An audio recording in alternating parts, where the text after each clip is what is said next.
Good morning, everybody. Good morning, good evening, good afternoon, depending on where you are. So it's a great pleasure to be able to host this session. And we've got some great panelists with us this morning. And what we're going to do is we've got two breaks during the session. So one at 10:45 and the second at around 11:35. And what we're going to do is break up the conversation. But really, this is going to be a conversation rather than just me asking direct questions. Also, if you have any questions that you'd like to ask, please put them into the chat box. And at some point during this conversation, we will give you the opportunity to unmute yourself so that you can join in as well, because this is also your conversation. So with that in mind, I am going to do less of the talking for once, which is great, because I could probably take over the whole thing. But I am going to ask each of our panelists, we're going to really get into the nuts and bolts of who they are, their companies and what they do. But I thought it would be great to get them to introduce themselves first by asking them, what inspires you? So Zaire, what inspires you?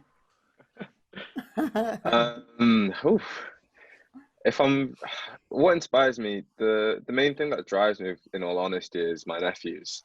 I've always wanted younger brothers, but I never really had any younger brothers, and to now watch them grow up from, things that didn't exist to get to the point where they are now.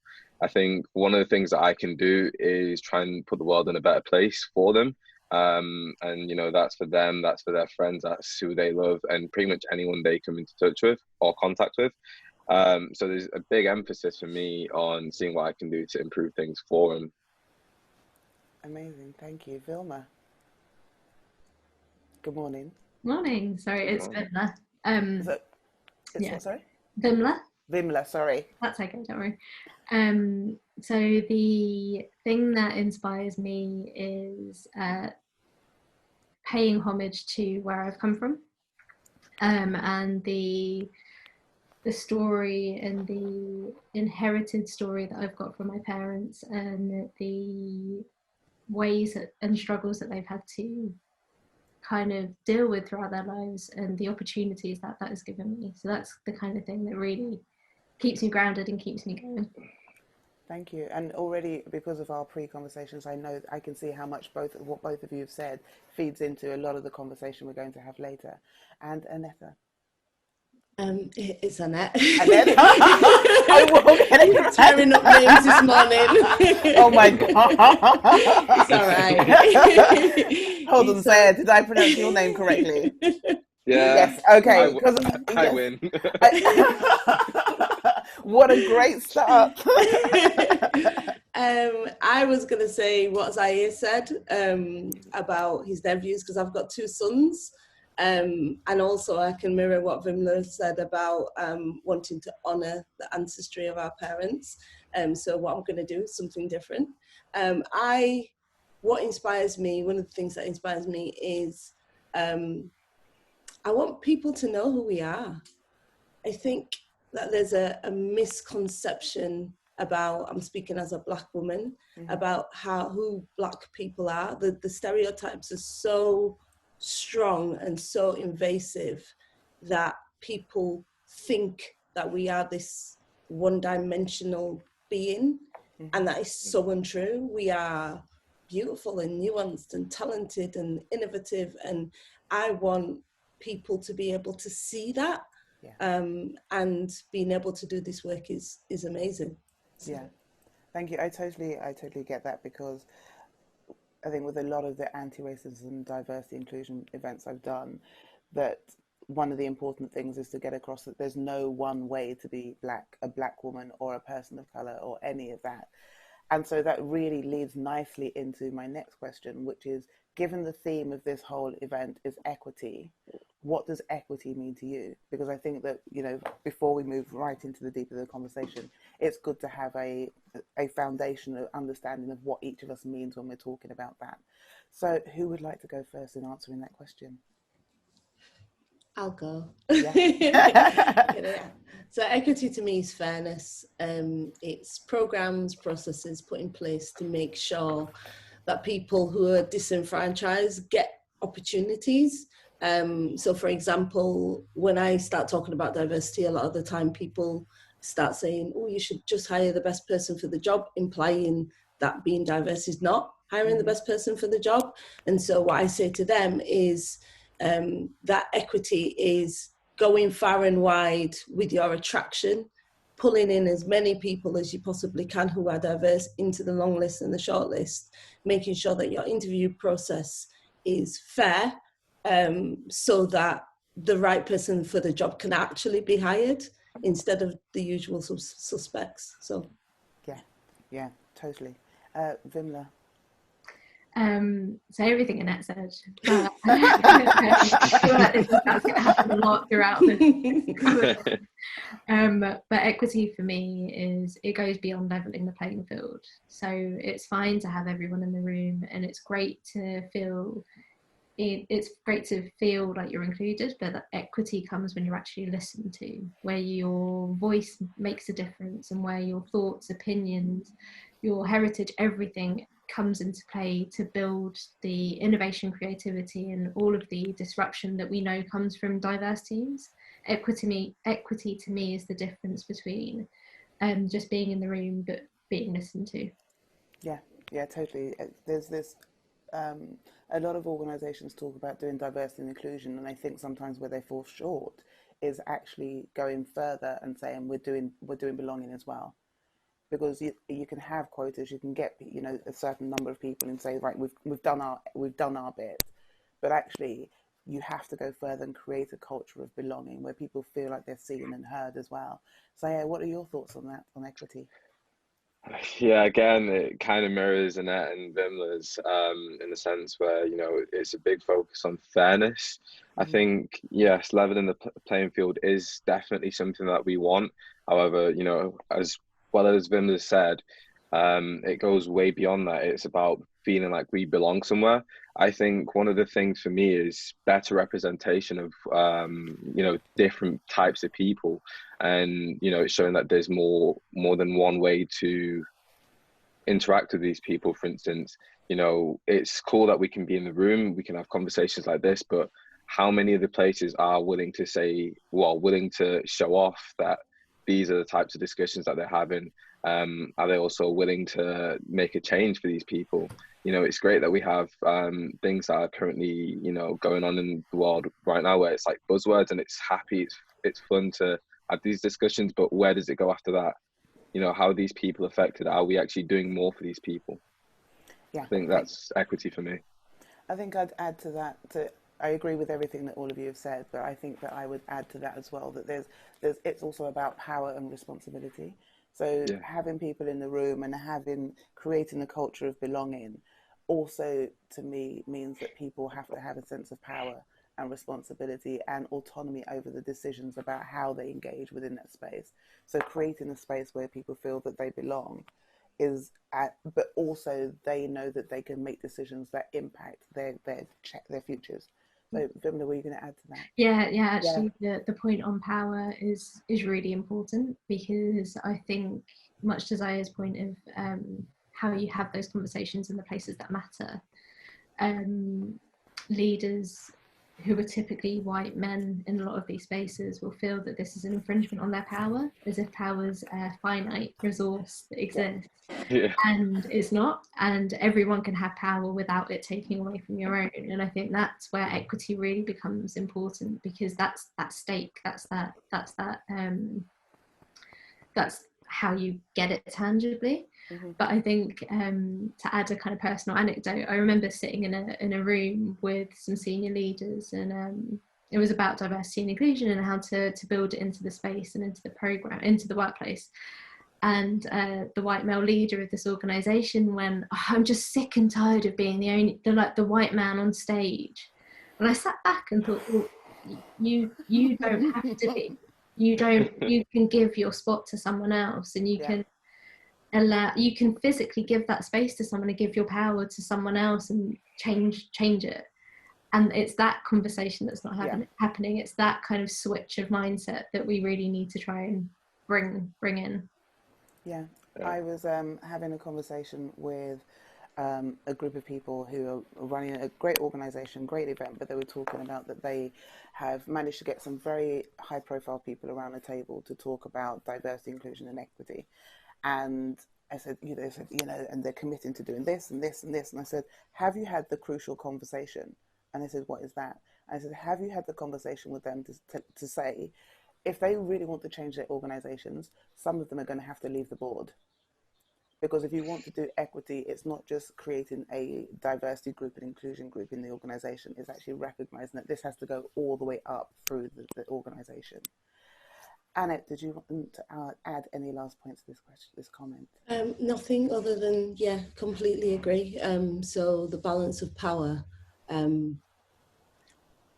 think there is some empathy sometimes. I think one of the reasons why the conversation doesn't go as far as it could is because we've got two sides pushing against each other. And I think that if we empathise that sometimes giving up your seat on the board is actually that's quite a big thing. Yeah. We've all been lied to in a way. So all of this new realisation and all of this awareness that is coming about, that it's hard for everybody. It's not just hard for Black and brown people. So that empathy is key, and making sure that we work together to make people get an understanding. And yeah. Yeah, totally agree. I think some of what you're talking about is the idea of racial trauma. Yeah. So it's not just people of colour who experience that, and especially given what's been happening recently in this current climate, that racial trauma, I think, a lot of it is around understanding your own identity and the structures that you have built your identity on. And for a lot of non-people of colour, the realisation that the systems and structures that we've been living with or living under have been not necessarily true, or that they actually mean that you change your relationship with yourself and your relationship with your identity. And I think that is really important as a starting point as well for this conversation. So moving on, given that this is Service Design Festival, the next question for you is, what is design? Because again, I think it's another thing that people have lots of different views and opinions on. And so for each of you, I'd like you to just share what you think what you believe design is, and what is the role of a designer. So, I'm happy to go. Yeah. So in many ways, I think design is power. I think as a group of designers, we have a power to think through what we're putting out into the world, whether it's a product, a service, a system, a process, whatever we are designing. But with that power comes really, really great responsibility. And I think I'm jumping the gun, but that's where the gap is that kind of lack of acknowledgement of what that responsibility is. And so when you look around a room of designers and you see quite physically and visibly the lack of inclusion that's there with that power, that's where the gap is. And so design can range from anything from the physical products we have in a room, the chair, through to the existential things that we experience in the systems and the archaic structures that exist. And I think that's probably one of the hardest things to speak to about with traditional businesses, is that they often have designed power structures or systems and processes that are inherently biased and exclusionary. So design to me is really being able to take that step back and see all of these things in play and the impact that it's having on people, as well as producing the things that make it better or the changes that need to happen as a result of it. You mentioned that it's getting organisations to recognise that the systems and structures they've built themselves on are inherently biased. How do you even begin to do that? I know I'm jumping the gun and moving around a bit, but I just thought that's a great point to pick up on. Yeah, I think it's a lot of it has to come from open and honest conversations to begin with. And one of the big things that I think is missing from the conversation is the data. So being really conscious of how and why we're collecting data to prove that there are those gaps within an organisation, because the stories tell one part of that, but the numbers tell the other, and it's not until you can put the story with the number that you can really get that hard-hitting message home. Yeah, thank you. Zaire? For me, design is, similar to Vimla, design is power. But I think design goes just a bit beyond that. It's everything. It's in everything we do. Everything we have has been designed for us by someone. And I think as a designer myself, that teaches people to become designers. I think one of the main things that I can do is teach empathy. Simply because we have the power to create experiences, create systems, create products, whatever it is, that affect the lives of those around us, those that use, those that we want to be close to. And I think as a designer, one of the things that we can do, touching on from what Vimla mentioned, is, design systems that are fairer, design products that are fairer, design things that allow for people to feel included. Sometimes I go through Twitter and I'm on my timeline and I see things like, AI, and then what it's like to be a Black person that's recognized by AI. And you realize the systems and, things that have been designed don't actually work for people that look like me. And as a designer, I think when we think about empathy and we think about just designing for others, we want to create things that are accessible. We want to make things more fairer for those who are the underrepresented. And I think as a designer, it's our sole responsibility to do better for the world and do better for mankind, as we are the creators at the end of the day. And we have that sort of power. We can problem solve. And I think, with a problem solving mindset, our power is endless. There's not many things we can't do. Yeah. You mentioned the word fairer a couple of times. What does that actually mean to you? Fairer for me, from my experience, I've grown up in a lower socioeconomic class, being a young Black man. And I may have been lucky. However, the systems for many of my peers growing up were pretty difficult, and there wasn't as much support for some of these people. There wasn't enough research or education around how to deal with some of these people, especially in the schooling systems, for instance. And I think a lot of the time people were overlooked. Now, to me, that's not fair. And one of the main reasons, touching on from Vimla's point again, was because systems, they tend to be set up by people that don't necessarily understand some of the other people at the lower end. And, in positions like that, when you even think about schools, I went to a predominantly ethnic school. We had a lot of Black, mixed race, Asian, we had so many different races. However, the management structure at the top, it didn't represent the people that were actually at that school. And I think at that point, it's really difficult for them to be able to relate and actually be able to put things in place that make the experience for these different people a little bit more fairer, or give them, the same opportunities to be heard and seen as, our counterparts. And that goes back to what I think all of you were saying about the role of empathy in all of this, that if people can see themselves mirrored or reflected in the hierarchy, the structures, then they feel that people are less likely to exclude themselves from those environments. Annette, what is it to you? So I would echo everything that Vimla and Zaire have said, and just say that design is, to me, it's just life. Especially now with us as in tech, where tech touches everything. We from everything that we do, from where we buy our groceries to how the cars that we drive and everything beyond. So as designers, we have a massive responsibility. We are the systems.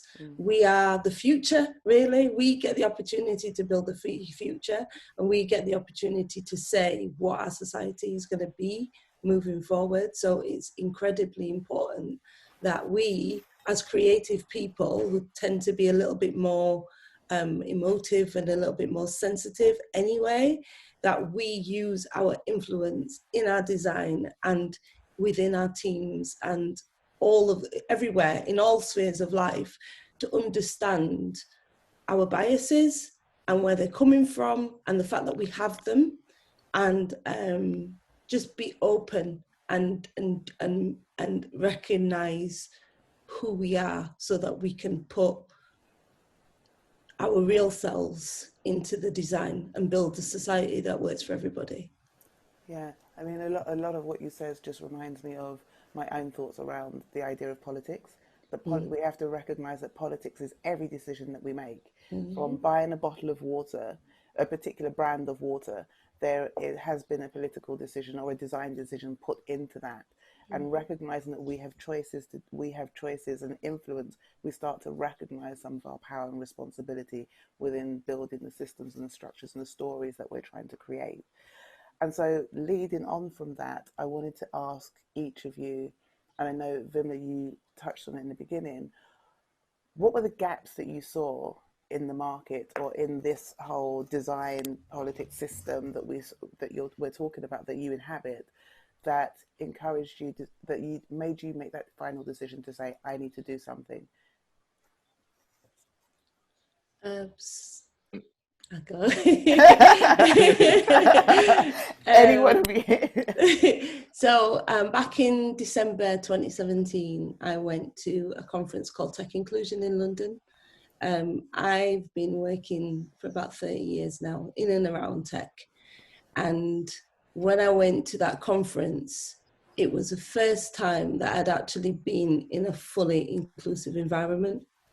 And it made me realize that when we talk about tech in the Northwest specifically, or in most places, we're only really talking about gender, sometimes sexuality as well, but we really do not like to talk about race at all. And that conference was everybody. There was all kinds of diversity there, literally everywhere. Everybody from neurodiverse, disabled. There was everybody. Everybody was represented. It was an absolutely almost magical environment. And I came back to Manchester and looked around me and was like, I'm the only one. And it made me notice more, because I'd noticed it before, obviously, but you just kind of accept it. And it made me just think, no, it's you know, I got my first job in 1989 as a designer, and exactly old. I got my first job in 1989, and nothing's changed. It's the same. Other than before the death of George Floyd, I can say that there's no change between 1989 and now, other than it's gone a little bit more underground. People aren't quite as bold what they say. Their actions are the same, the outcomes are the same. And if we had data, that would back it up. But it's the same. And I was like, no, I've got two sons. There's no way they're going through what I've gone through just so that they can live. No. Given that you said that you started, thank you, and given that you said that you started in 1989 and things haven't changed, what keeps you going then? Why do you keep going? I know why I do, but I'm just curious for you to share. I've got sons, and I've got nieces and nephews and people that I love, and it's you kind of bump along and you go, oh yeah, it's fine and everything's okay, and then something happens, and then something else happens, and then something else happens, and you're like, yeah, it's time now. I think Black people it's been too long where we have not been able to benefit from the fruits of our own labour and from our own innovation and from our own excellence. And we've had to kind of, in order to get by, you have to shrink a little bit, and you have to be a little bit quiet, and you have to kind of subdue yourself. But it's not good enough. And I want better. I want better for society, and I want better for my sons. Yeah. It's just not good enough. Yeah. Vimla, thank you. Sorry, had trouble unmuting myself. So the the gap is always, like Annette said, the gap has always existed. And I think for me personally, so this year my goal was to write a book on culture design, and I mean, I'm not going to do it this year. I've kind of come to the research. I was furloughed during lockdown, and I spent the first half of my furlough doing all of the research for this writing, and I spoke. The book is on culture design and how we can tangibly design the cultures around us to help us bring our best selves to work, not just through the race lens, but everything in a working culture. And what stood out to me was speaking to everyone from construction workers through to out and out designers from all creeds, colours, backgrounds, was people of colour had the same stories to tell about their experiences at work and culture that just weren't replicated during interviews with white colleagues or counterparts. And I couldn't ignore it. And as I went from being furloughed to consciously going part-time, I made the decision to kind of say, if I don't do this now, if I don't do this at this massive time of change where the whole world is changing, the systems around us are the loosest they have ever been because there's so much uncertainty and unknown. If I don't take this opportunity to try and change the things that are kind of tethered to my heart, the things that really keep me going, I can't look back and think I didn't take that. I can't look back and say I missed that. I missed the boat on this. And it wasn't so much as recognising the gap, because as we've all said, that gap has always been there. It's more about seizing the sea of change that's happening now. And that's through the Black Lives Matter movement and the impact it's had now, because this is a very different impact to the countless protests that have happened since the 60s, through to the kind of visceral feeling of, as a person of colour, knowing that I'm more likely to die from coronavirus just because I'm an ethnic minority, to what's going on in refugee camps and labour camps in the US at the moment, and everything, just everything. And we're in a really highly politicised moment in time, and I think it's on us and it's within our power to start changing it now. Yeah. We're going to come back to the current times, Black Lives Matter, COVID, but I wanted to ask you, you made that decision that now is the time and you don't want to have that sense of regret. What was the thing that you had to give up? What was the thing that you had to say, okay, you know what, I'm just going to put this down so that I can focus on this? Because I think in any of these big decisions, we always have something that we're wrangling with, going, oh, I need to, in order to make this change, I'm going to have to let go of that. What was it? I mean, other than my sanity, sanity and sleep, probably, but certainty that I had to take a big leap away from my own career path in a way, and the certainty of kind of a steady paycheck and knowing just that kind of safety net I'd built for myself. I took a really conscious step away from that to say, no, if I really want to make a go of this, I need to let go of some of that and trust myself that I can always have that safety net back if I need it, but it's time to take that risk. And what's the biggest thing you've learned about yourself? That I work too hard for too little reward, I think. Okay. And making the shift to try and change that now. Yeah. Yeah. And that's a huge self-learning of how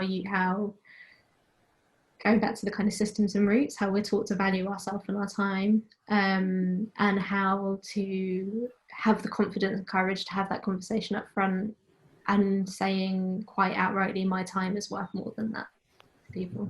Definitely, and we will definitely be touching on that fairness point around money and fees and all of that later. Zaire, over to you. Ah, oof. It's a big I've heard sigh. I've heard such good answers. It's a little difficult. I You're just think sharing your truth, right? for me, it also goes off a bit of a similar point to Annette, where in my experience, I feel like I've been the only black person sometimes in the room. And, when I went to the corporate world of design, I felt like, well, sorry, let me start again. I used to design freelance, and a lot of my design career was made possible through social media. And, when you live a life like that, a lot of times you find yourself in smaller bubbles. And it wasn't until I got into more of the corporate world and realized there were far and few of us. It was a rude awakening. And I think at that point, when I, got my first job as a designer at an agency, I was one out of three black people in a company that was about 140 people in size. And at that point, I felt like I was one of the only people in the room.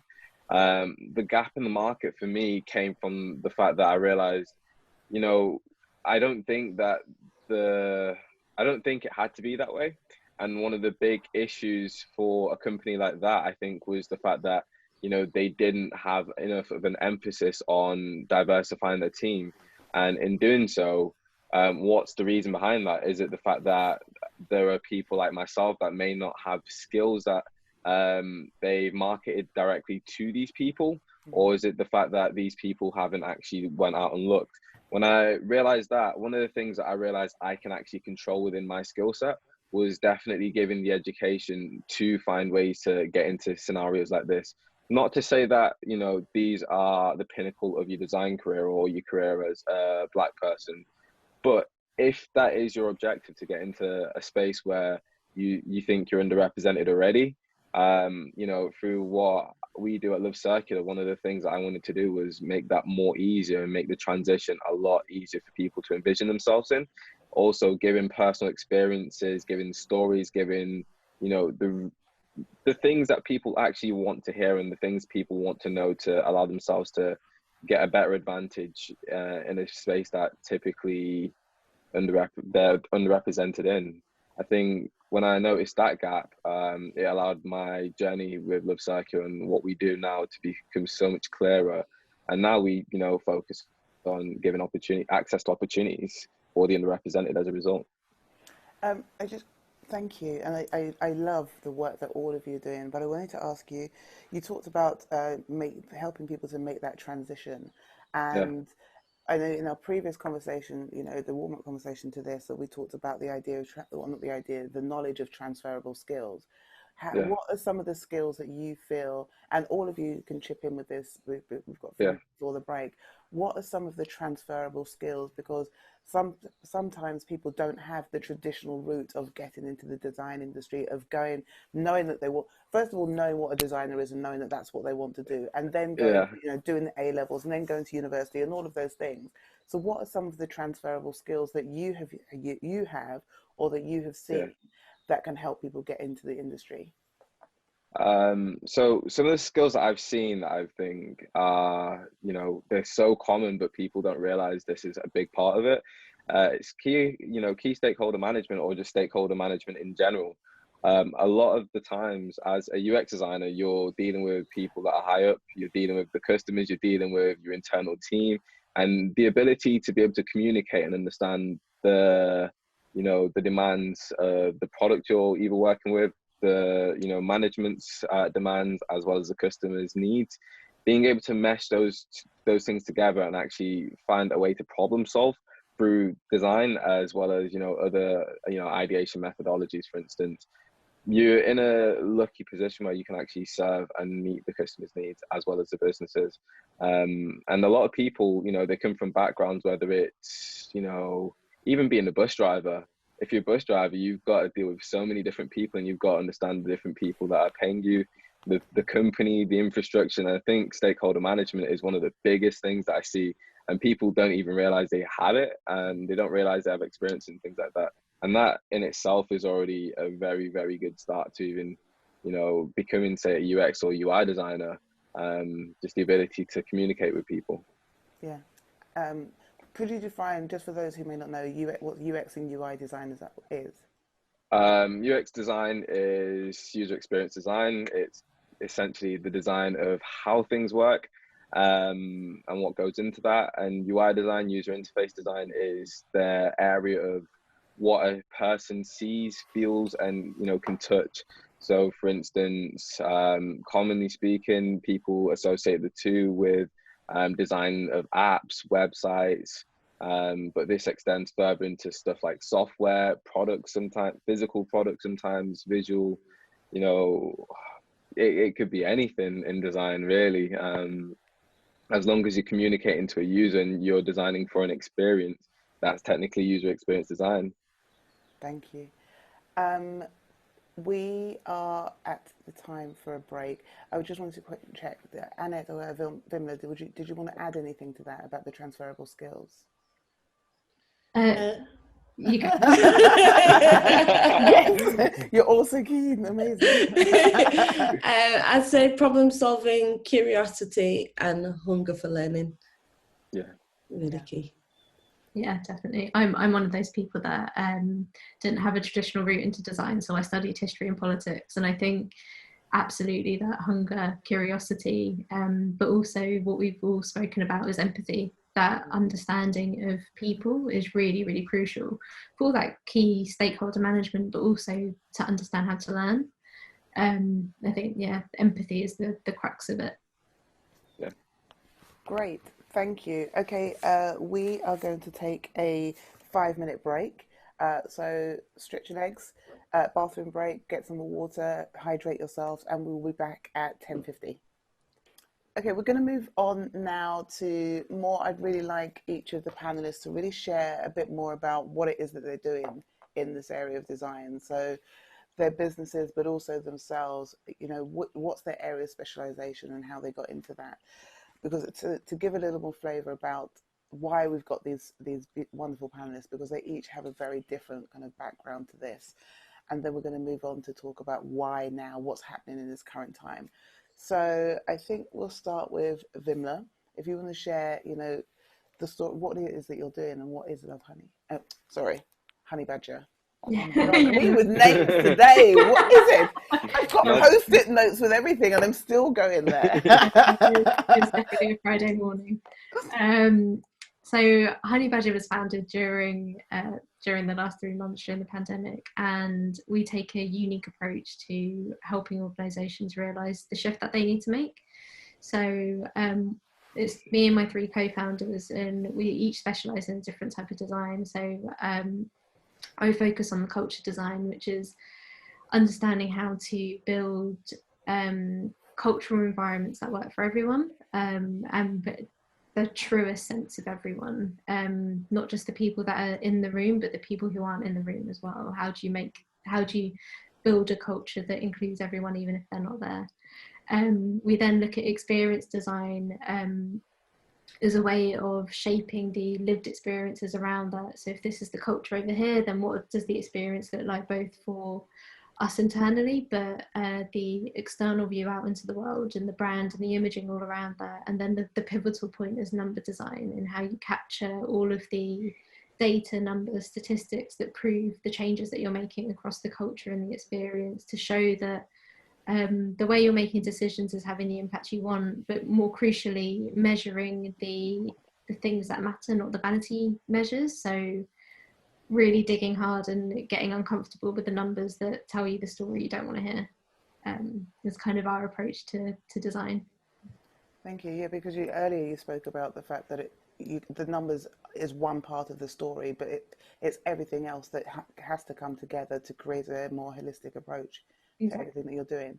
Yeah. Why did you choose those areas to go into? It was born out of frustration, really. So in each of our backgrounds as co-founders, I've been continually frustrated by cultures in working environments of not being able to work in a way that helps me thrive. So really selfishly, I was like, I can't work 9 to 5, it just doesn't work for me. Or having to commute 3 hours every day just doesn't help me feel productive, or whatever it was. And I was just frustrated that there was no way of talking about that, or bringing anything that makes me into the conversation around that culture. And it was never up for discussion, or it was always deprioritized. And for Tina, the experience was always focused on the digital lens of experience. So she was always being forced into web design and the UX of a product or an app, rather than experience in its entirety. So what it looks and feels like to walk through a front door, through to how you get the toaster that works for you, and like all of the kind of nuance that we've spoken about today. And then just really, or everyone in the team getting frustrated at the lack of data around all of those decisions and why those metrics aren't in place. Or when you ask a senior leader for the stats on not drop-off rates, but kind of, well, how do you know if people are happy when they're using the service or product, or what does that drop-off rate actually mean, or how many people have left your organisation in the last year who are people of colour? Those conversations aren't happening. So it was just frustration that brought those kind of three areas together. And how do you start those conversations with an organisation? You know, how do you get them to recognise that they need you? What's the problem that you're solving for them? The problem that we're solving is often the lack of capacity to think about it. So people know these are things that they need to start doing, but they don't know how to bring it up or have those conversations, or even have the time and headspace to think about it. And so that's the gift we're able to give them, is that extra leg room and people on the ground to really do it. I love the fact that you refer to it as the gift that you're giving them, because it is. Yeah, that's great. Thank you. Annette. Unmute myself.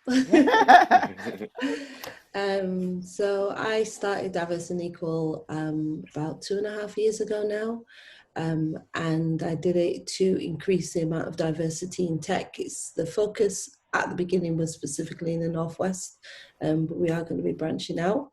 The way that we look at increasing diversity is to work with organizations who have helped them to get them to understand the benefits of diversity, because a lot of the time people or organizations will do diversity as a tick box exercise, and that is actually quite damaging. It's damaging to the organization, because what it does for the people who are already there, it makes them fearful and make them feel like they're missing out on something. And then what it does for the person or the people who are being brought in, I've known several people, quite a few, most people actually, at one point in their career, somebody has said to them, you only got this job because you're whatever. And that is so not a thing. It's so not true. And it's so not a thing. So helping the organizations to change the narrative around diversity. So instead of a nice to have, which is something that when times get a little bit tough, you can just kind of, oh, we don't have time, or we can't prioritize that anymore, to talking about the actual tangible business benefits of diversity. So businesses that are gender diverse and inclusive are actually 21% more profitable. When you add ethnic diversity, that makes it 35% more profitable. That's massive. When you start talking in those kinds of numbers, suddenly ears start to prick up, and then they do what's necessary to make the changes so that they can actually reap the benefits of that diversity, because it needs the inclusion piece for it to work. And then on the other hand, we work with people from underrepresented backgrounds to, first of all, inform them, bring awareness to the roles that are available in tech, and then also train them so that they're ready for entry-level roles. So I wrote an article just after George Floyd's death, and then from there that got 24,000 views, and then we started up a GoFundMe, which is just under £6,000 in it now, to start to research the impact of tech on the Black community. And while we were looking for user researchers to help, we discovered that actually there is only one Black user researcher in the whole of Greater Manchester. And so we have brought on board 3 trainees to work with us while we're doing this research. So we're going to be training them up. So yeah, a lot more of that in the future as well. Yeah, amazing.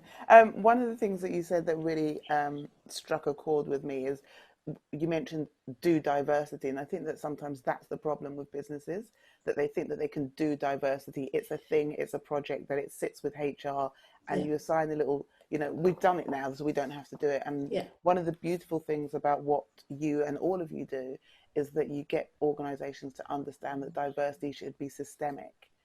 It should be something that goes, it's not something that just sits in the HR or the training thing, and you assign a budget, and once the budget is gone, you can't do it anymore. I mean, I remember having a conversation with, I was part of an event recently, and a guy said, a audience member said, oh, you know, but we don't have the budget to do diversity right now. You know, we don't have the time, and so why can't we push it back to the next quarter? And then I was asked to respond, and my response was, well, so what you're saying is that I cannot identify as a Black woman until you have the budget. So what I'm going to say to you is that for the next quarter, you are not allowed to identify as a man in any capacity of your life until the next quarter, because I don't have the budget or the inclination to deal with it. And that's the way of getting people to understand it. And I suppose my question to you then is, how do you start that conversation if people are already in that mindset of we're doing diversity? I mean, I've talked about my response, but that's just, you know, as a audience member at a conference, how do you start to shift that narrative within organizations? So one of the main things that we do is research. So it's almost like an audit of what's happening at the moment. So speak to people who are in the organizations, people from BAME backgrounds, talk to them, find out what their experiences are, feed it back. Because once that data is in front of people, it's really hard to ignore, because you can hear anecdotals. You know, we think that, you know, people from great backgrounds are not being promoted, or, you know, there might be a higher instance of bullying and harassment. And that's something that you can kind of poo-poo in the back because there's nothing concrete around it. So getting people's actual experiences, doing a bit of an audit, is a great place to start, because that is something that cannot be ignored. When you know for certain that there are actual people in your organization that are being mistreated, and who struggle coming to work every day and maybe experiencing low levels of trauma because of your organization, that's not something that you can overlook. You just, I think what it sounds like what you're also doing is putting numbers and data behind some of the microaggressions that people experience, because it doesn't have to be this out and out direct racism. It could be the microaggressions that actually have a real traumatic impact on people, and what you're doing is helping them to recognize that these impact their business, impact their people, but also impact their business and the perception of who they are. Exactly. The data is so very important. And that's something that we really don't have across industries. When we look at the experiences of people from their backgrounds, most companies don't have it. But when you look at the numbers, when you look at the amount of people on boards, when you look at the amount of people who are in leadership training programs, and when you look at an organizations and you see that all of their Black and brown people are at the bottom, and as they move into the levels, they disappear. You know, you can see anecdotally, but having the data shows you what the result of the microaggressions are, and what the result of the bias is. Because as you said, it's so difficult to put your finger on it, you know, so difficult. Yeah, and it has been easy, and that's probably the wrong word, for other people to then ignore the microaggressions and to say, oh, well, it's in your head. Are you sure? It's that, and that becomes a micro invalidation, because people are then going, are you sure that's what really happened? You know, as people of colour, we know when things happen. Exactly. But when you see the data, as Vimla was saying, you know, when she spoke to different people from different industries, their experiences were the same, you know, and that is the data that you have to capture, because that's not an accident. That could never be an accident. It's statistically impossible for that to be accidental. You know, there's something wrong. Yeah. And I think, Zaya, that leads really nicely into, if you're sharing it, can you share what it is that you do? Because I think I can, you know, we can see that there is a really big link between what both have said and what you're doing. Yeah, so for me, you know, I co-founded Love Circular, a remote course startup that specializes in UX and UI design. That in itself came from the company in itself came from an early company that I tried to get off the ground. It was just Circular back then. And I started that when I think it was 2016, when I was a uni student at University of Arts London.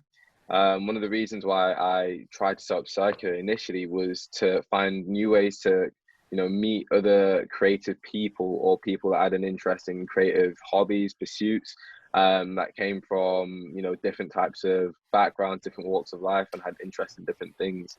Now that was created out out of sheer frustration of me being in London and feeling like I wasn't part of any community, especially at my arts, you know, my arts college that I was at, simply because I just didn't feel like I had a place to fit in. And it felt difficult. It was a lonely experience. Now, you know, fast forward, you know, a year of working on that, we got to a point where I realized I didn't think I was solving any particular problem.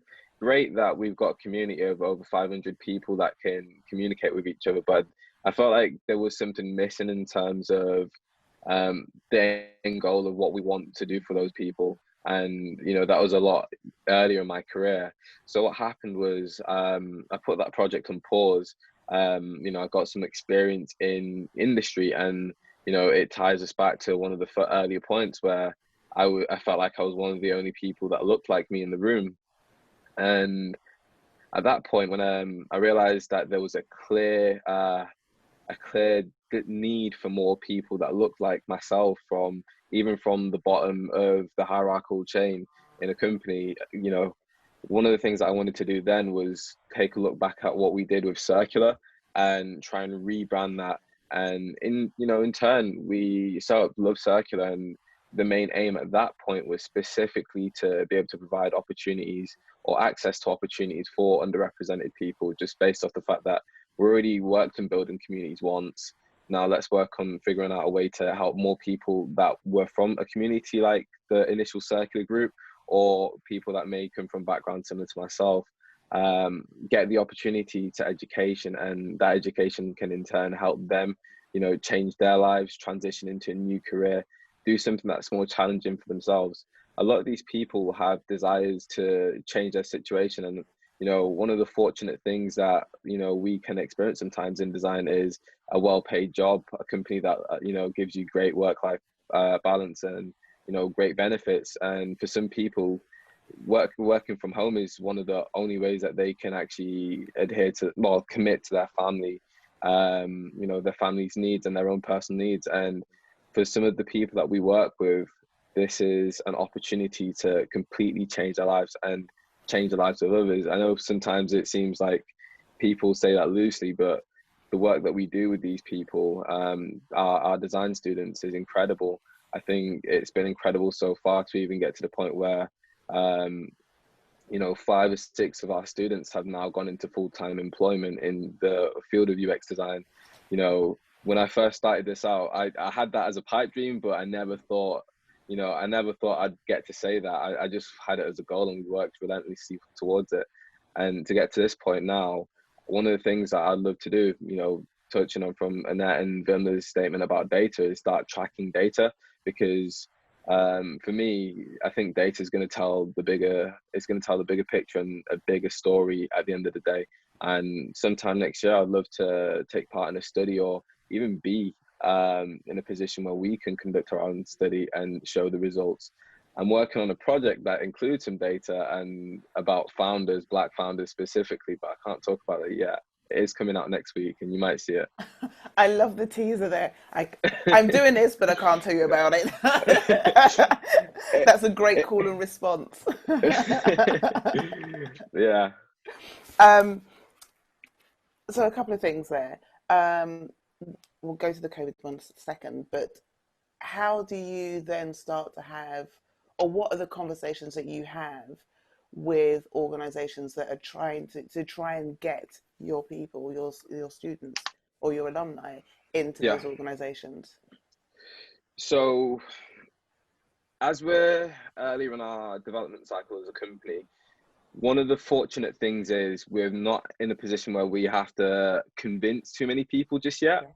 We've been fortunate enough to have a decent network of individuals that have been able to make the connections between those with the power to make decisions. So, for instance, we're talking to VCs. We're talking to VCs not from the standpoint of funding, but from the standpoint of working with their portfolio companies and seeing what we can do to enrich and help diversify the hiring process for some of the portfolio companies of the VCs that we're speaking to. Now, I know that in some instances, if this was further on in our journey through the company, we might actually have to start pitching for work and pitching to convince people. Fortunately, we've not done that yet. And if I'm honest, I want to see what we can do to maximize this route to ensure we don't necessarily have to do too much of that. But I don't think I'd be qualified to say just yet. Okay, thank you. But I think that as someone who's worked in the kind of the tech space as well, I think that's a great route in to actually go straight into the VCs, because they have, what you're doing then, to me, what you're doing is you're helping them to meet some of their own personal goals. Precisely. They want to make sure they make a good investment, and you are just coming along and saying, well, we can help you do that better. And I think that with all of you, that's what you're doing. That's a big part of what you're doing. In many ways, you're helping them to look good and act in the right way by ensuring that you can provide a service that is necessary, that they may not have recognized yet. The other point I wanted to pick up on, and actually this moves into our next conversation piece, is around the current climate. So COVID, and you mentioned about working from home. I want to ask all of you, and a couple of things. So I feel that COVID and the pandemic and the lockdown created a space for Black Lives Matter to come to have such a massive global impact, because COVID and the pandemic and the lockdown was a species-wide, it's not over yet, a species-wide situation, and it forced us all to stop, and we had to go into lockdown, and a lot of people, I believe, ended up asking themselves those existential questions, those conversations around, what does it mean to be human? Who am I? What impact do I want to have in the world? Who do I want to have around me? What kind of work do I want to do? And I think we got to that point of having those conversations. And then George Floyd and Amy Cooper and Christian Cooper and all those things happened and came into that space. And I think that people had already been having that kind of conversation and looking at it. And I think that that is why we see what feels like a tipping point in the Black Lives Matter movement across the world. And I wanted to ask all of you, what do you think the impact, or what has been the impact of that on you and your business? And what do you think the impact will be on designers going forward? Big question. But you mentioned, but I think because you mentioned the fact that a lot of your people are working from home, and that is the way that they can do that. We're in this shift now where before there were a lot of organizations and business leaders who didn't believe that you could work from home or you wouldn't be productive working from home. And there's been a real culture shift in understanding some of that. So I wanted to understand how you feel that has impacted what you're doing. Yeah. So for instance, COVID existing, it's a tragic thing in itself. Fortunately, I've been on the good side of it, if I could say so far. Whereas, our business essentially launched during COVID, and we launched simply because I was furloughed. And in being furloughed, my company then released me of my contract based on the fact that they didn't know when they will be able to, put me back to work essentially. And in launching the company, one of the things that we, realized very quickly were other people were in a similar situation where they were losing their jobs and they had a lot of time and they were already at home anyway. And prior to that, they were already starting to, some of them were already working from home, some of them were just furloughed. And one of the things that they realized were working from home has its own benefits. And, they preferred that, especially people that had, disabilities and, physical ailments, which made it difficult for them to, travel to work, for instance, be at work, be present at work, especially when we talk about mental health. For some people, being in the comfort of their own home allowed them to feel more at, peace with themselves and work at a higher output. And I think COVID has benefited these people. And in doing that, coming on board to our course, they feel like they're comfortable. As well as that, our instructors all work remotely. So it's almost like working from home for us as a team anyway. And I think COVID's impacted us in a positive way, because a lot of these people who we may, we're teaching now, they may not have necessarily saw this as a viable option pre-COVID, but because of COVID, they realized they've got a fair bit of free time and they're already working from home. So they're already in a productive space. They have workspace setups and all sorts. So it's been good to us in some sense. And I think, there are many of the businesses out there that are benefiting in a similar way. I think we just managed to position a service at the right time for the right people. And we're reaping the rewards at the moment. And how do you think COVID has impacted the role of a designer? So I've thought about this question for a few days, especially earlier on when I first got furloughed. I thought, what's going to happen when I go back to work? How's it going to work out? If I'm very honest, I still don't know. And one of the things that I think one of the things that gets to me now is the fact that I've not actively designed, as I've not actively designed services through, design software. However, I've designed a business and designed the way how our business works from an experience standpoint. And I think one of the things that we've realized we need to do more of is be mindful of people's mental situation and their mental health. I think as a designer, it goes back to the empathy thing, just understanding that everyone's situation isn't like our own. For me, I think the best thing we could do, and as a designer, for myself anyway, is specifically be mindful of those and what they're going through, because some of our students, they've had people that were affected by this horrible illness, and at times we can take our own existence for granted, but in the services that we design and the products that we create, I think we have the power to be vigilant, be mindful, and create a change. Yeah, thank you. Vimla, you work as a designer as well, so that same question to you, because I know that your business started as a result of your own experiences during the pandemic and and COVID, but also how have you seen it further impact your business? And then I'd really be interested in your ideas and views as how it's going to impact the role of design. So just to carry on one of the threads that I was talking about of the working from home, so Culture Shift, the organisation that's helped pay my bills, they did a big research piece, and luckily the organisation itself aligns massively to my heart as well. So Culture Shift sets out to build software that helps people who have experienced bullying and harassment report it and collects the data on it. And they did a big research piece on the impact of working from home on different types of people. 48% of their BAME respondents said that they had seen an improvement in work culture from working from home, compared to just 35% of white colleagues. And so what that shows us is the disparity between different racial perceptions of workplace culture and what working from home can do to us. So I think above and beyond there's so much in that one statistic to unpick and use and understand of the working from home impact from COVID that, again, we just can't ignore it. We can't say there's not a problem in workplaces anymore.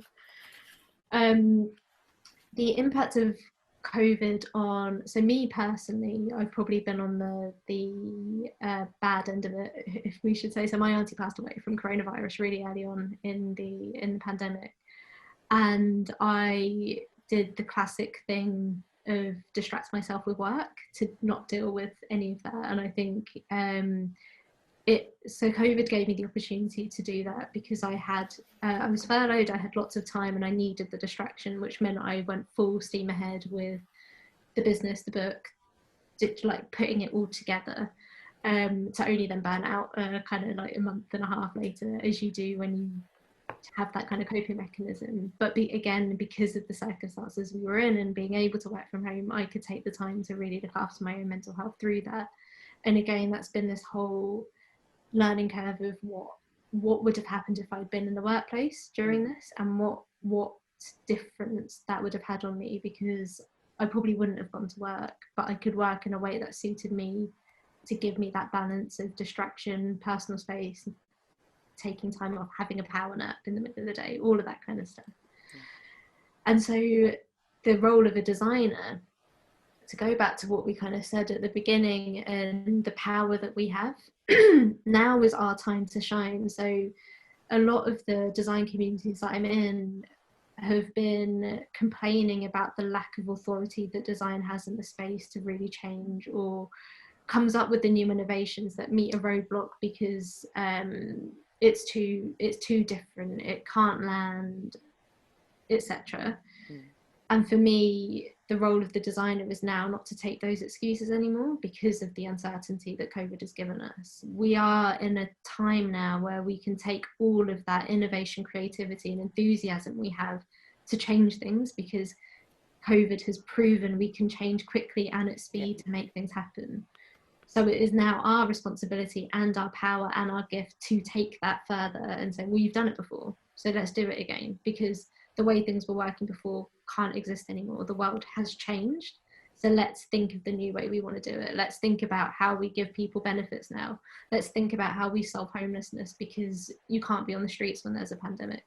All of those things are up for grab. And I think that's the role of a designer now, is to keep grabbing them and taking them and solving them, and to feed back into that, setting up your business. That's where we can shine again, because we don't have to do them within the existing structures anymore.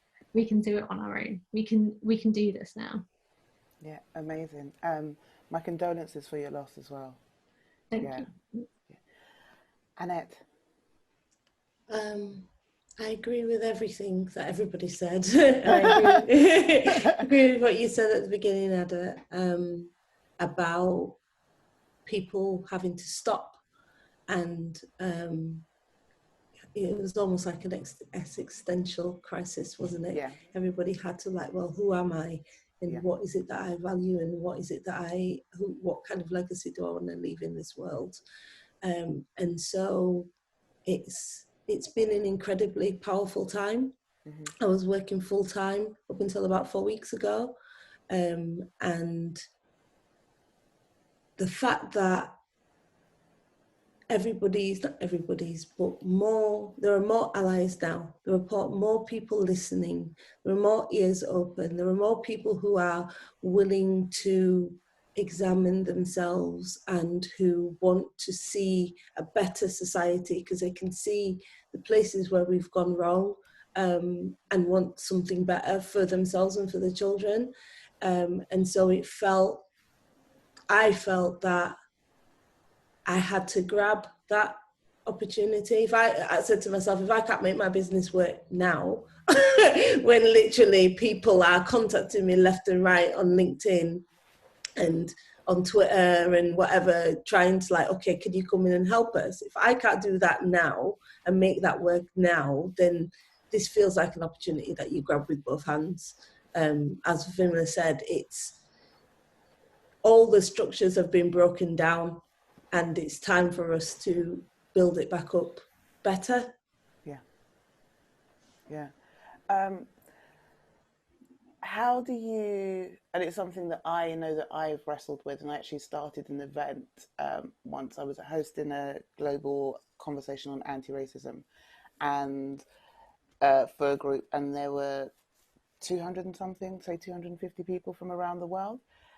And I remember I was going to write an opening statement, and then I decided I was just going to go in the moment, and what I said was, you know, whilst it's an honor to be here, I can't deny that I'm also frustrated that it's taken this, you know, everything to happen now for the rest of you to show up.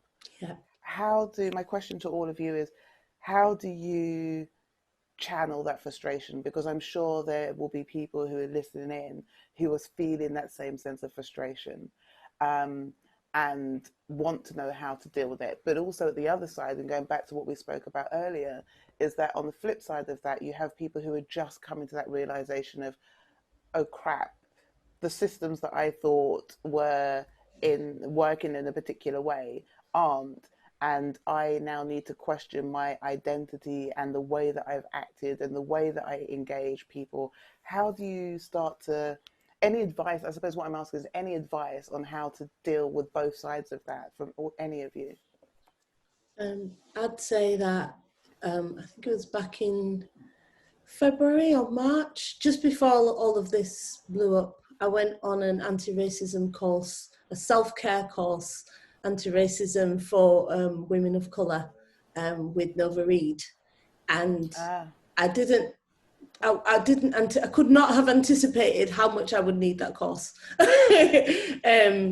Because I guess the frustration is real because it's been going on for a very, very long time, and it's almost insulting sometimes when people go, oh, I didn't know this happened. It's like, it's, you know, open your eyes, but at the same time, if you're not looking for something, it's easy to not see it. So again, the word, the empathy comes in, but while you're being empathetic, people still have to take the responsibility for their own learning. So now you know, now you've seen it, go do your research, go educate yourself. There are loads and loads and loads of resources. There's loads of people to follow. There's loads of books to read. There's loads of podcasts to listen to. The article that I wrote that got 24,000 views is filled with resources. You know, read some of those and then come back with an intelligent conversation. Don't come back with, you know, don't ask me or other people of colour to educate you. When do the work first and then come back and have the conversation. Don't expect us to do the heavy lifting, because we've been lifting and it is frustrating. But I would say that people like me who are dealing with this self-care, you have to take time out and you have to actually put some very secure boundaries around yourself and make sure that people don't cross them. Yeah. I think one of the things that came up when you were speaking is the fact that people, and I'm going to generalize deliberately here, many people, people who aren't people of color, I couldn't even think of the way to say it, don't recognize that when you ask a person of color to share their experiences, you're also forcing them to recreate the trauma. And that is something that is massive, that you're going, oh, but I want to learn, I want to understand. Please tell me your experiences. What you're actually doing is getting them to repeat the trauma, and it keeps people in a particular place, which is why it's so important for people to do their own learning. Yeah, I say, and it might be a little bit harsh, but it is quite comparable. You wouldn't ask a rape victim to go into a room of people who were rapists, or not even people who were just males, you know, a woman who has been violated. You wouldn't ask that woman to go into a closed room with males and describe what it's like to be raped. You just wouldn't do that. And that it can be like that sometimes, especially if you're in a vulnerable place or it's in a situation that is not safe. So if you have a relationship with somebody and you have a trusting relationship that is your friend, properly your friend, not just somebody you talk to, and you can ask that person about anything. You talking to them about problems with your marriage, then you can speak to them about race, or you ask permission first. But if it's just an acquaintance, you can't do that, because you don't know where people are. And that's why sometimes maybe you might get a response that is not it's not nice, because you know it's traumatic. Every single time you talk about it, it's traumatic. So. Yeah, I remember asking another panel, but I was asking them, when's the first time that you were made aware that you were a person of color? And all of them were, everybody said it was sometime when they were young, and it was always a traumatic event.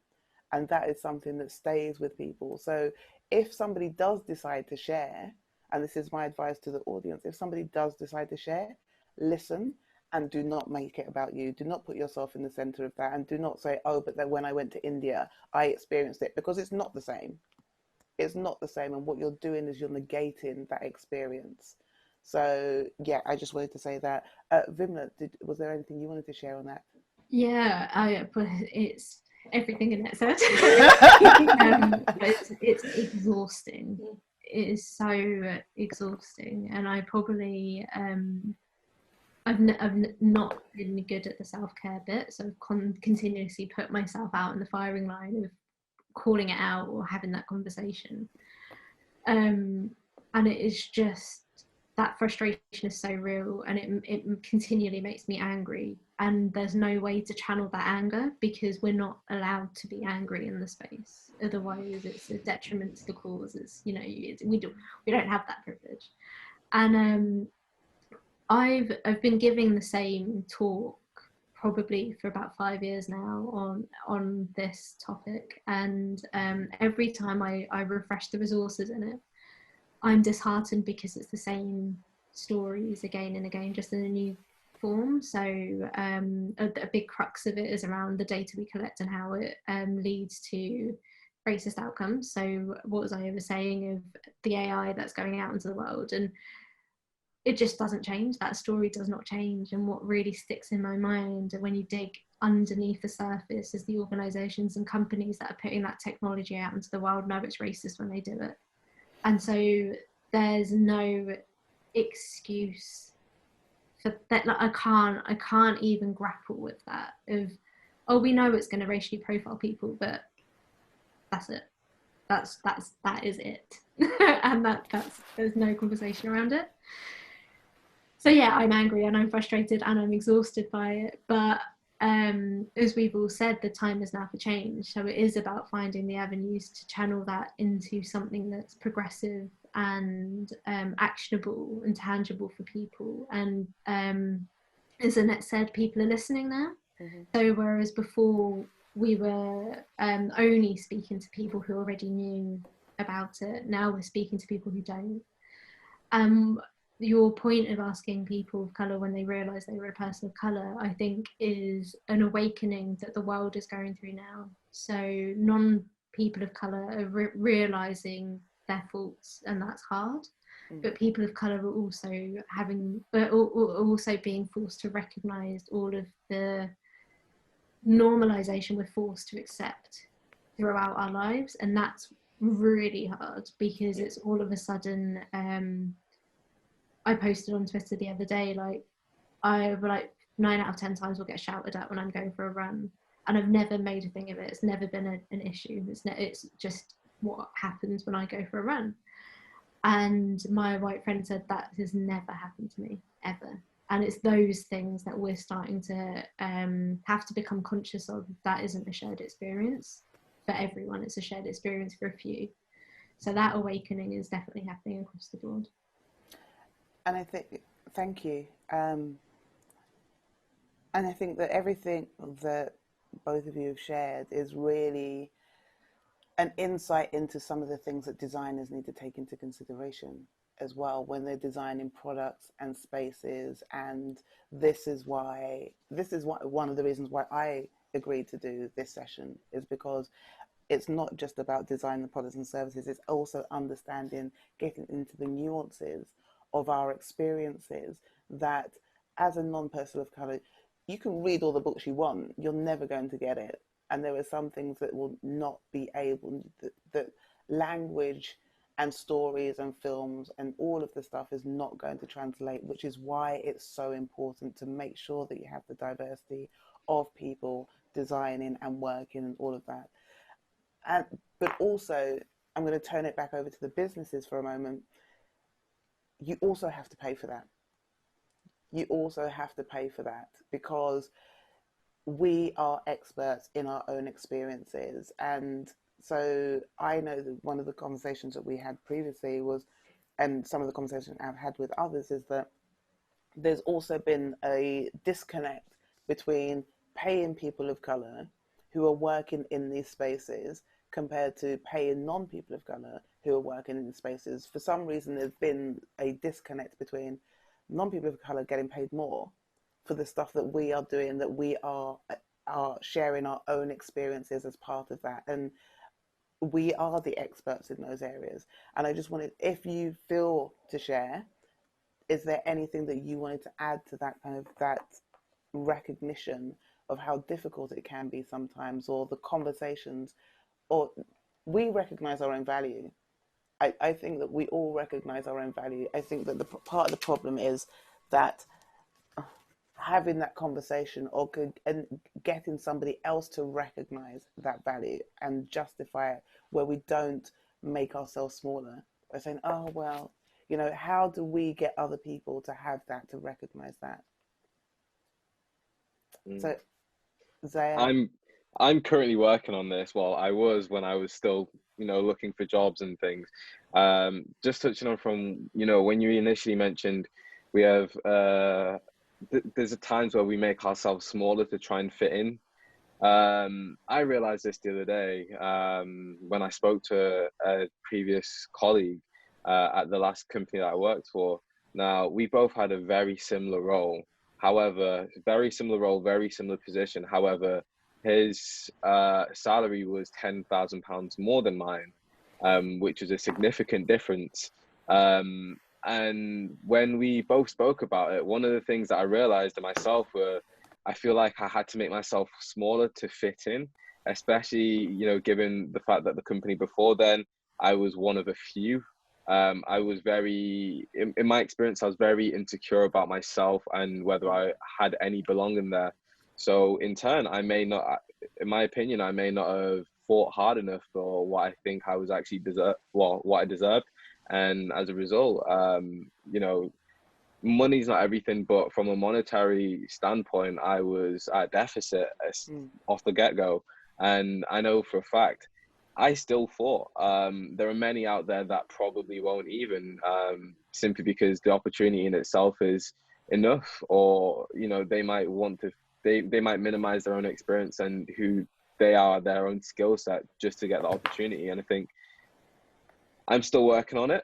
And I know that there are more that are working on being in a position where they can feel more confident to portray themselves as the person who they see themselves internally.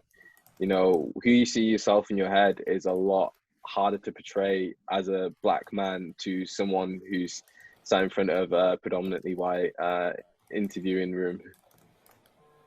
It's difficult. Yeah, so go ahead, Annette. One of the things that we've discovered in the research that we've been doing, so Vimla and I have been working on a project for Great Manchester Tech Collective, and through other research as well, is that internalisation of the disadvantage that black and brown people do.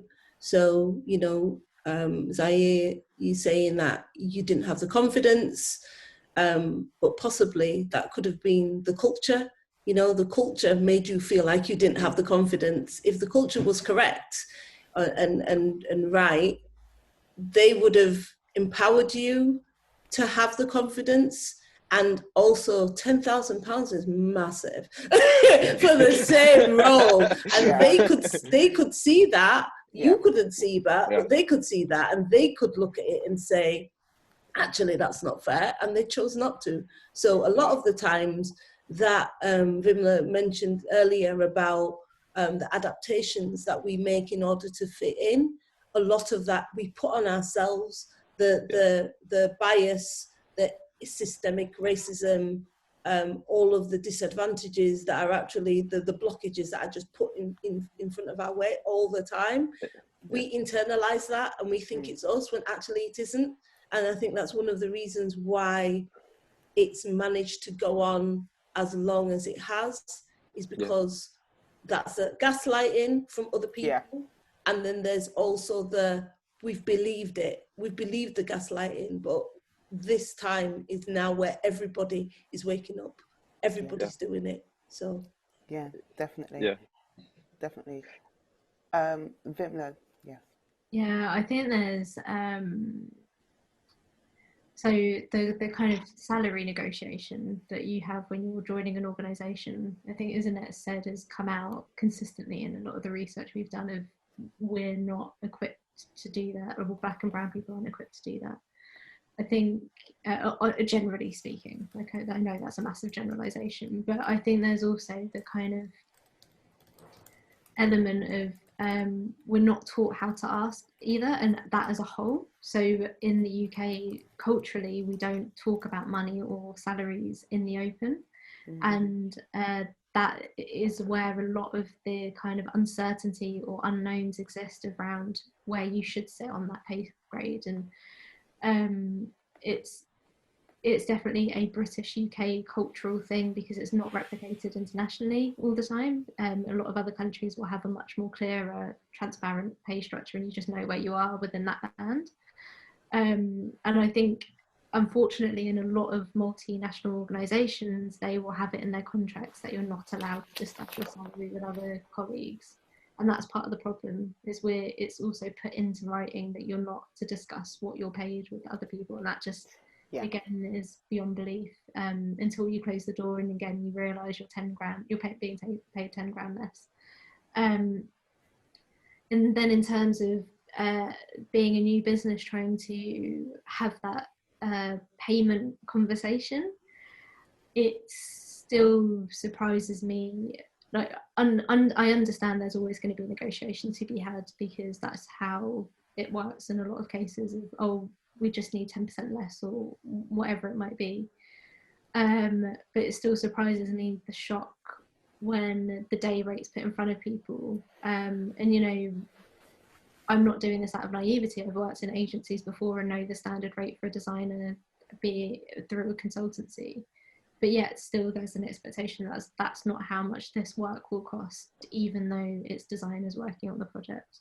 It's kind of because you're designing in this new space, it's all of a sudden devalued when actually you're paying for my experience as a designer throughout my whole career, as well as the lived experience, as well as everything else. The narrative of that is flipped, and I don't understand why. Thank you. I'm really aware that we are coming to the end and we should have had a 5-minute break, but I think the conversation is great, and I really would prefer not to break the flow with the conversation if everybody's okay with that. So we'll just go. We're due to finish at 11:50.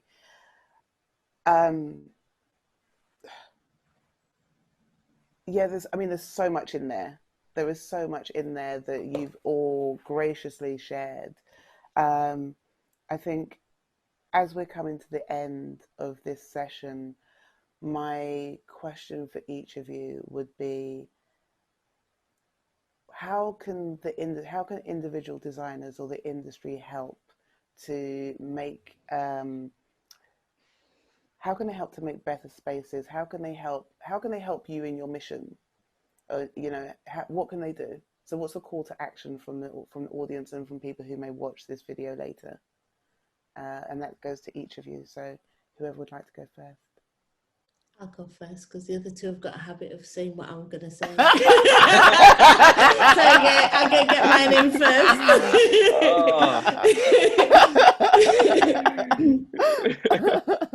So I would say,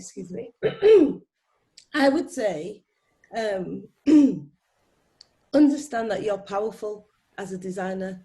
Understand that you have power and a voice, and that you as an individual can make a massive difference to how our society works. So take the time understand yourself, understand your biases, know that we all have them, examine where your thoughts and your decision making is coming from, educate yourself about our history, our shared history, about British history, and about other people's experiences, and try your best to bring that into your work. Advocate for people who are different, try to get them into the team, make sure that you research, you use research participants who are varied and different and diverse, and understand that you have the power as an individual to make a difference. Thank you. Yeah. Has Annette just summed it up for both of you now? As usual. What would you like to add, Zaire? I'd say if you're a person I think everyone has power in what they do. Now, if you're a person who's in control of bigger teams, in control of, say, budgets, I think one of the best things you can do is speak to those who are who represent the communities or the things that you want to change about your company. You know, back to when we was discussing that research is a big part of things. Research, you know, take the time out, research, then ask. Don't ask and hope to get an answer, especially if someone has had many traumatic experiences beforehand. Do your part and then see what we can do to collaborate. I think a lot of the change does come from collaborations and the willingness to collaborate and be open-minded about how change may look, because you know we could have the desire to change things overnight. However, change happens on a micro scale before it can happen on a macro scale.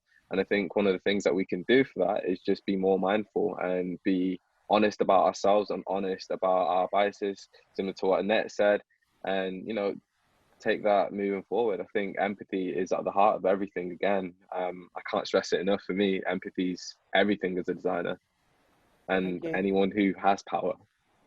I love that. Change happens on a micro scale before it happens on a macro scale. I love that. Vimla, from you, thank you. So I think for anyone who, so we're all leaders, but for anyone who has more of a managerial or senior position in an organisation, I think there's a responsibility to have a conversation about race in the open now. You know, have that and don't make it optional, make it mandatory. As long as you have the skills and people to support you to have it in a safe way. But even that shift of we will talk about race in the workplace, that has not happened before, and I think now is the time to do it, and it enables it to be a conversation you can have at work, because before now it hasn't. So I think that's one really tangible thing that I would encourage anyone who has that power to do. The other is, as everyone has said, to ask and listen, and the emphasis being on the listen. So ask without putting ask the question and don't put any buts in place. So just listen to someone if you're encouraging them to share a story or experience, and do it in a way where that works for the person who you're asking. And then the third thing is, we've all spoken a lot about data and the numbers, so do it as we're designing products and systems and services and we're creating change. Make sure we've got the measures in place that we need to track over time, because it's going to become more and more important. And that also means taking part in the protected characteristics forms and contributing your data as much as you can in the ways that you feel safe and trusted to, because it can make a really big difference. And I think for a long time that has gone underrepresented or ignored because it's seen as faffy or it's just not had any importance put to it. And now is the time to really start contributing to that. And that also goes to putting in freedom of information requests into organisations, asking people, asking organisations to provide the hard data that we know they don't have, but showing that they don't have it. All of that kind of stuff, I think, is really, really important to start doing now. Thank you. I am going to open, we've got a few minutes, and I'm going to open up the floor if anybody has any last minute reflections that they would like to share or comments before we close out. So if you do, unmute yourself and please share. Otherwise, we will close. So everybody's shy.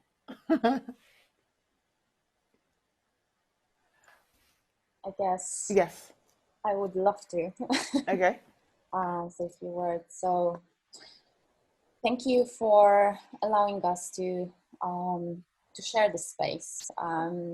I felt absolutely empowered in a sense that I could hear your personal stories, and I want to thank you for just through the pace, your passion and openness. I would like to thank you for creating this space, which was a safe one.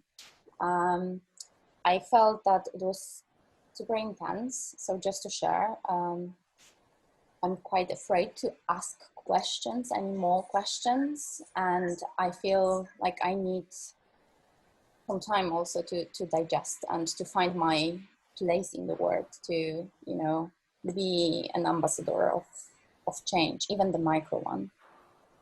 But emphasis on thank you for the safe, open conversation. Thank you. Anybody else? No? Well, I would like to thank our speakers, Zaire, Vimla, and Annette. And I got the names right. Yes. It's, as a host, it's been a beautiful conversation. And I thank you for sharing your truth and for your experiences, but also for the work that you're doing and that you're continuing to do, and the fact that it's necessary. And we've all got each other. We've got each other's backs. So thank you very much. And thank you to the organisers of this event for curating the panel session and getting these speakers together. And I look forward to the rest of the day.